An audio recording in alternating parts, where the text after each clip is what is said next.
Campur tangan asing saat awal-awal kemerdekaan Indonesia sangatlah kuat.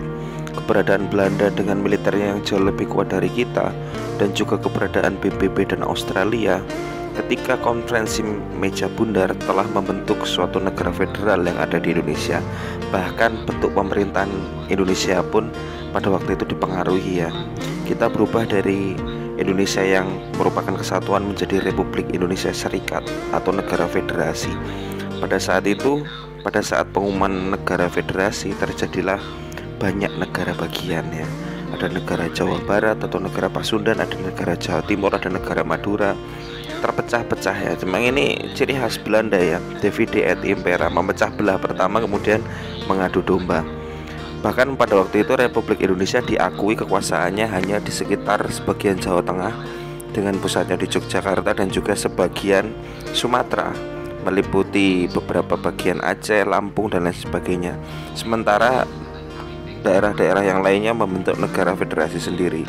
Bahkan pada waktu itu presiden atau pelaksana tugas presiden untuk Republik Indonesia itu bukan Bung Karno, tetapi Mr. Asaat ya.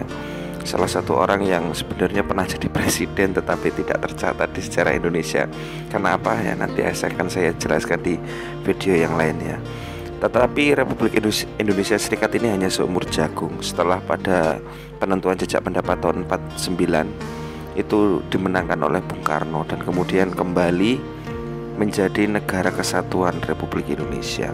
Kenapa negara federasi itu gagal? Karena negara federasi ini yang pertama hanyalah syahwat dari pengaruh asing ya. Belanda yang tidak mau kehilangan pengaruhnya di benua Asia, makanya masih ingin mencengkram terus Indonesia.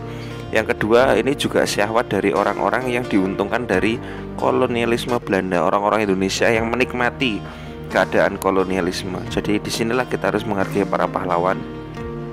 Ketika pahlawan itu berjuang dengan keikhlasannya ya. Pahlawan berasal dari kata pahala, pahlawan ya. Orang seperti Bung Karno, Muhammad Hatta itu kalau anteng-anteng saja pasti enak ya.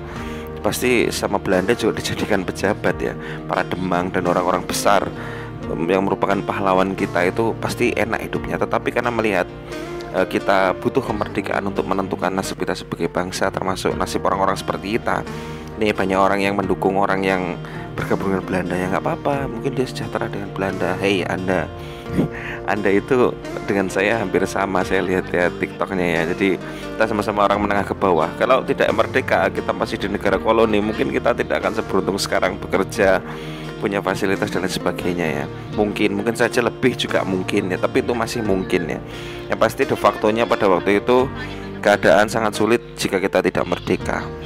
Nah, rubuhnya Republik Indonesia Serikat ini karena yaitu hanya ditopang oleh dua hal, yaitu kemauan Belanda yang tetap ingin berkuasa dan juga demi kepentingan segelintir orang yang diuntungkan dengan kolonial Belanda. Namun ternyata semangat perjuangan dan keinginan merdeka dan membentuk negara kesatuan rakyat Indonesia masih lebih besar dari itu. Kita harus belajar dari sejarah.